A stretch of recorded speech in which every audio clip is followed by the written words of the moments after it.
So I'm Chris Longstaff from Imagination Technologies, and I'm going to talk about our OpenVX implementation, how it sits on top of OpenCL, and give a little bit of a worked example. So Imagination's OpenVX implementation sits on top of our OpenCL drivers. So we have Khronos conformance for OpenVX version 1.0.1 on 3 different platforms today. So you've probably come across PowerVR GPUs, various different platforms, and we can enable you to have development for those on Linux PCs, under Android, and also sort of embedded systems with Linux as well. We really optimized the Series 6 and later cores for OpenVX.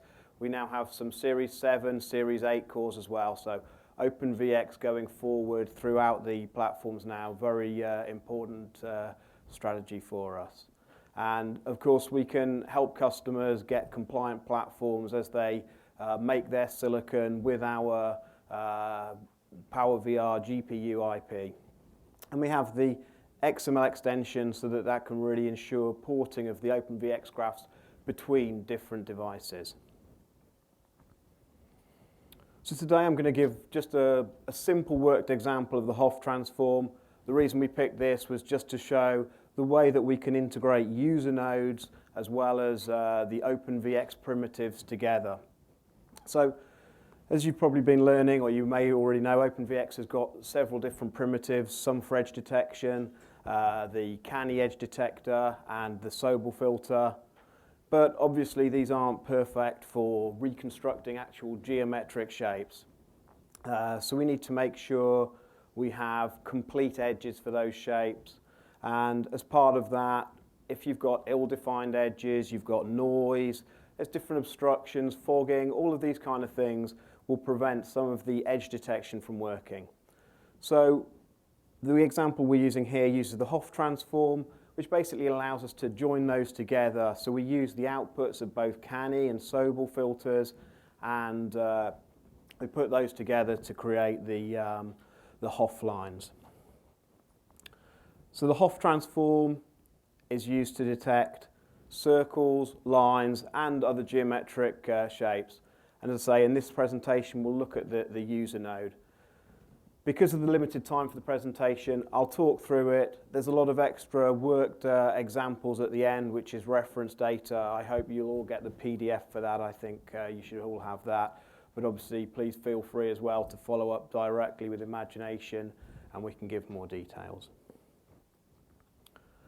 So looking at the graph now, you can see several features here.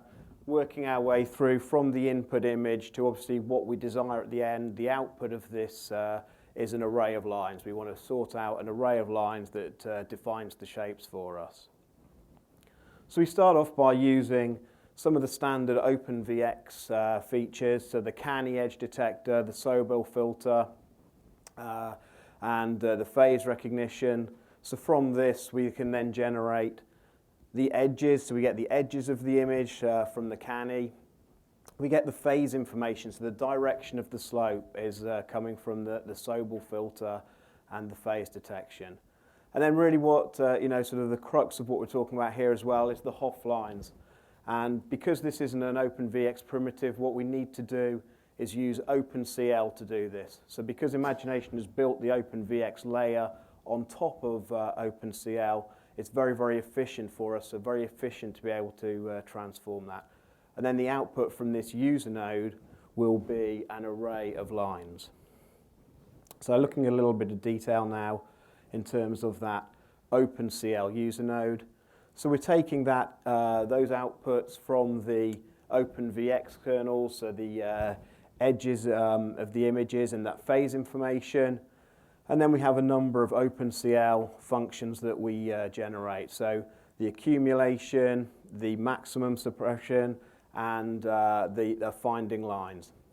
So by building these all together underneath OpenCL, that creates that user node for us.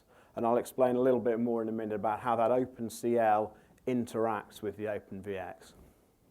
But first, just so we can sort of see what we've been doing here, this is just an example of the output of the program. So what you'll see here is obviously we've calculated some of the lines, the key lines there for the Hough lines.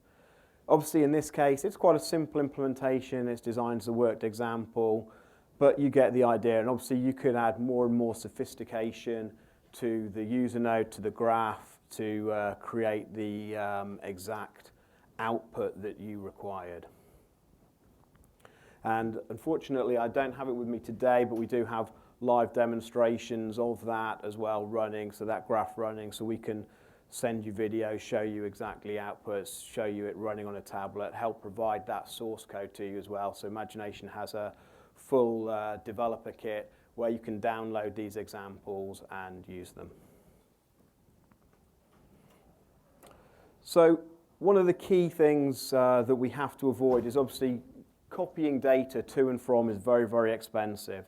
So we need to avoid all of that. So because OpenVX is assuming that the code is running on the host machine, we have to have use some of the extra data types to ensure that we can access them.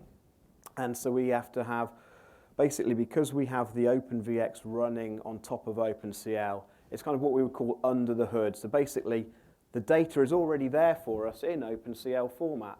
So we just need a way of accessing it. So we obviously have the OpenVX data types, which are there, but we're going to have some specific extensions for the Imagination. So we create some specific extensions which are defined in the header there. So these data,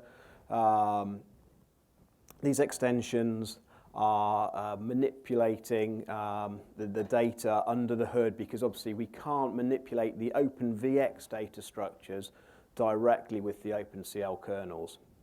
And so the four functions that we've got here, we have one to get the context and the device ID, so from the OpenVX context. One is the memory handle for the VX image. One is the OpenVX array, and then another one to update those items. And at the end of the presentation, you'll see some more details of those four functions. So it gives you some details of the calls that are used for that. So these extensions basically enable us to access that OpenVX data under OpenCL with no copies required. So basically very, very efficient usage of that data.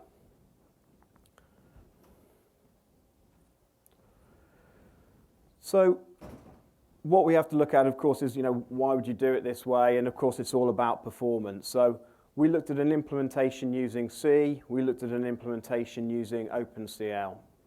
And using our implementation in C, that user node is around 20% of the graph execution time.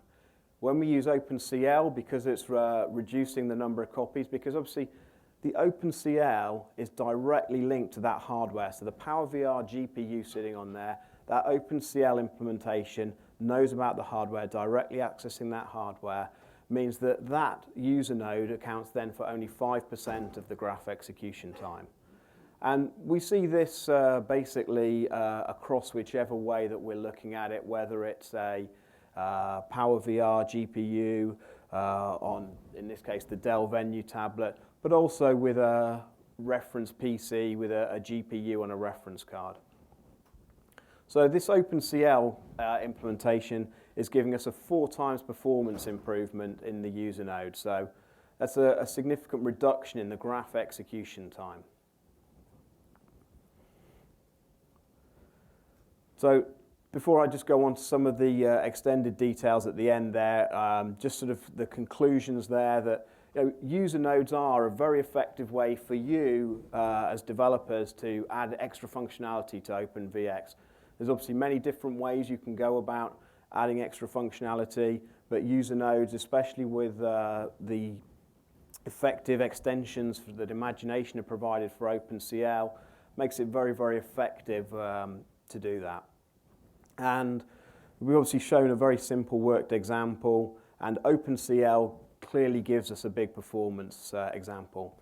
As I say, there's some sample code that I'll come on to in a minute, but the full source code for this is available from Imagination on Request. So we have a full developer support network, and you can visit our forums, we can help you out, and we can provide full details of this. So I'm just going to briefly run through some of the extra ones so that you can see what's there. I won't cover this in detail now due to the amount of time we have available. So as I say, we have multiple different extensions here. I think I've mentioned these. So there's full documentation, but basically we're giving you the details here of how to use the extension for getting the OpenCL contexts, getting the image, and you can see here the extension for getting the image, creating the memory handle,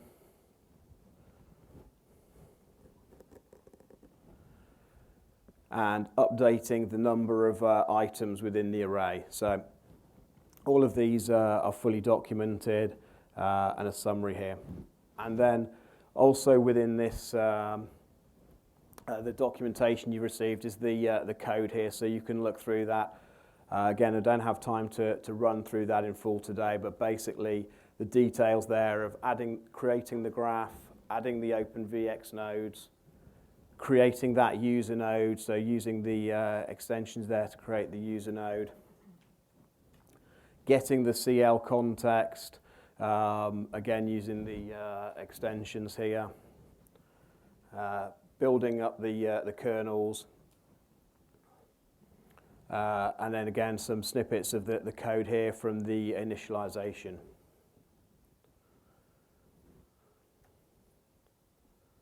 So you'll see again, all of this is available there. If you have some questions on it, we'll contact our developer support, and we can help you out with that. So with that, I'd like to thank you today, and I can take any questions you may have. Is it primarily for user nodes that you're using OpenCL, or does your implementation of OpenVX also use OpenCL for implementing the standard kernels? Yes, so the implementation we have of OpenVX sits on top of OpenCL. So I think in the NVIDIA one you just saw, they have their OpenVX sitting on top of CUDA. Imagination, we have OpenVX sitting on top of OpenCL. OpenCL is obviously very, very efficient at talking to the hardware beneath there. I know a lot of mobile SoCs have some imagination tech GPUs with an OpenCL implementation. Are there any other dependencies if we want to start running OpenVX on these SoCs? So obviously Imagination as an IP company can provide OpenVX drivers to our customers, but obviously we can't insist that our customers are coming out there with OpenVX implementations. Now, we think that the market is very much, people are demanding OpenVX. We see, the number of people in this room tells me that there's a lot of interest in OpenVX. So the more that people in this room go to SoC vendors and say, I really want to be working in OpenVX, look at the advantages of that, the more chance they have of doing it. So, we push OpenVX towards our customers who are the SoC companies, but obviously we can't, mandate that they put that out there. So it really depends on our customers getting the pull from the developers as a whole to do that. But, we're ready and pushing that way. So with, I think, some pull from this way, then the SoC vendors will very much, start to ship OpenVX drivers. Okay, Thank you.